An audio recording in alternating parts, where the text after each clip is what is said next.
Okay, this is the second try at this. Howdy, I'm Grey Pilgrim. Well, I have a gun, and I just realized that I've never done a standalone video just on this gun, just on talking about it, where it came from, what it's all about. And I'm going to start this tale by speaking of the 1980s, or actually the 1970s. At that time, Czechoslovakia was in the Iron Curtain, and they had some very genius designers in Brno. Specifically, a company named ZB. I cannot pronounce what ZB stands for in Czech, and I'm not about to. But they came up with a design that was actually, what happened was they wanted a design specifically to make a service pistol for themselves. They were using the CZ52, which is a roller-delayed blowback system developed by their engineers to use the 7.62x25 Tokarev cartridge, because they really didn't want the Tokarev. You know, the Czechs, they got to be different. They have their own designs for everything. I mean, after all, Soviets wanted them to use the AK-47, so they came up with the VZ-58, which was an adaptation of the VZ-52, which was their way of saying screw off to the SKS. Okay, so they came up with a design, and it worked pretty well. And that design was based on the, they had two guys whose name, again, I cannot pronounce. Again, I'm not even going to try, that were working as engineers for them. One of them retired, and they said, hey, could you come back and we'll give you just carte blanche. We want you to design a pistol. So the two of them worked together, and they designed a pistol. And that pistol was based on the Browning High Power. It was an improved high power, basically. And they came up with what became known as the CZ75, which, by the way, where did I put it? Here it is. I have a book on it. This is a book, I've held a couple of these, I've never owned one. The CZ family. The CZ75 was the Czech version of the high power, basically. Well, Switzerland had an interesting, Czechoslovakia had an interesting patent system where these guys registered their trademark on this thing within Czechoslovakia, but as they could not take out or even sell to the Western Bloc because of the Eastern Bloc restrictions, they had never bothered to patent it in any other country. And because of that, they ended up losing out on their own design. And a couple of these slipped by and into the Western side, and some people said, hey, that's pretty darn cool, and started making their own. Well, in the meantime, CZ themselves had contracted to get some castings made by a company in Spain, and they weren't the greatest, and they made some pistols from them, but they were definitely second tier to the original cast ones that came out of the CZ Brno foundries. Well, anyway, then 1988, around 1988, the Velvet Revolution happens, and Czechoslovakia breaks free from the communist East, and elects their own government and kicks out the communists. Soon after, they have a mutually agreed split between the Czechs and the Slovaks, and created the Czech Republic and the Slovak Republic. A absolutely peaceful separation. Is one of the few times in history that two peoples have decided to have a divorce without resorting to arms over the subject. Well, meanwhile, the design for the CZ75 had spread to the West, specifically to Italy. And a fellow named Tanfoglio, a company of the same name, had perfected investment castings, a system that was developed originally by Bill Ruger to make guns. and they'd made clones of the CZ75. Theirs was called the TZ75. They also made one called the TA90. Well, they were selling these, and they were selling pretty well in the West, but these are a little less well made than the CZ. Along this time, another company called Industry Military, I forget what, ITM is their initials, and I forget what they stand for. In Solothurn, Switzerland, went to Tanfoglio and said, sell me a bunch of these investment castings, which they did.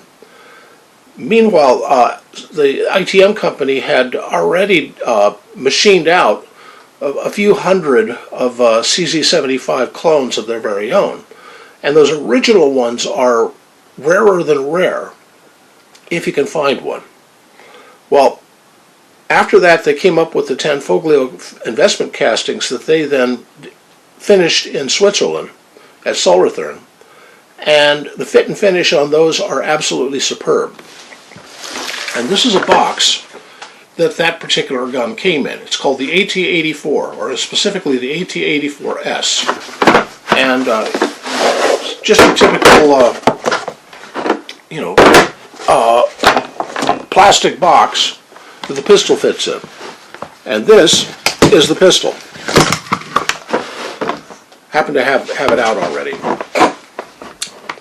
Anyway, so it's not exactly an unboxing, but then I've had this thing for about 40 years now. And this is a beautiful little pistol. As you can see, you can carry it cocked and locked. It uses a 15-round double-stack magazine, the hallmark of the original Wonder 9, and it is unloaded. And it is a beautiful pistol. It has a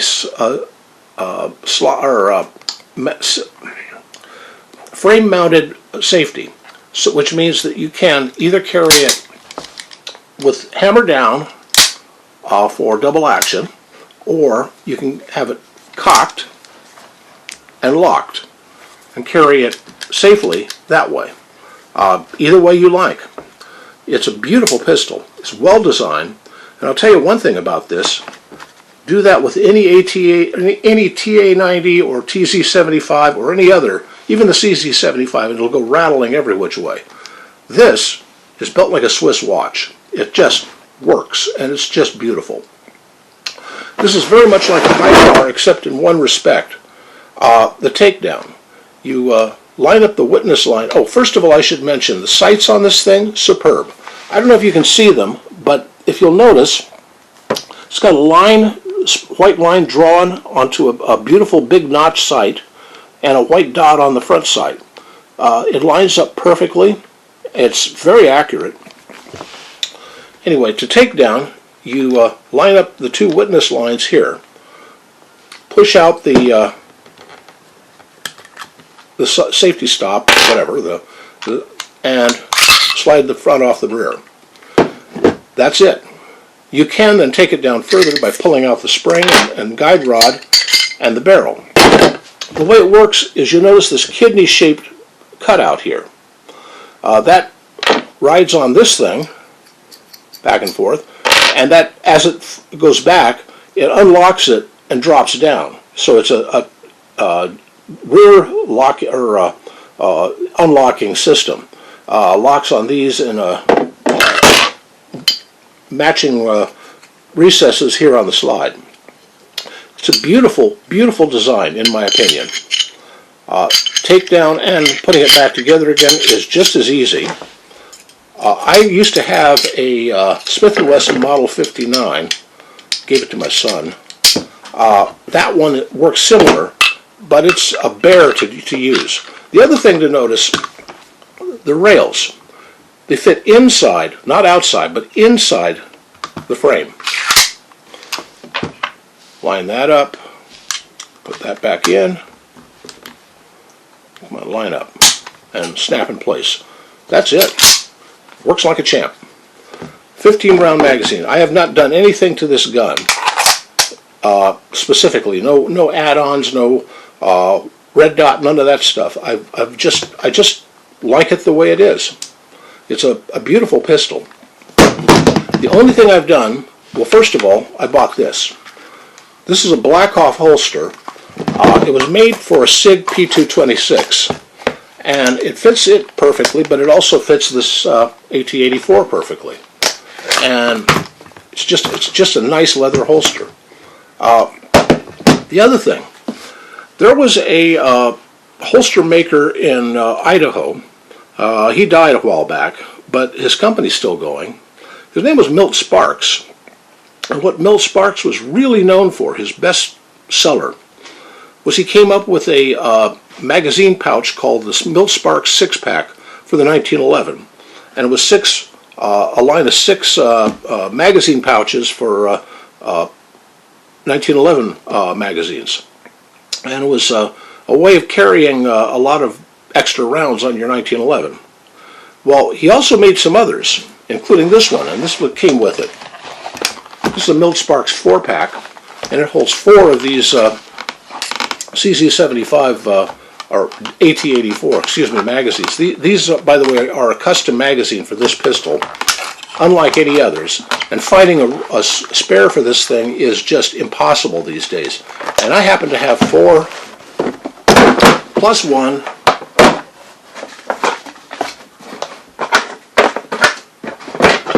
plus another. Also, I have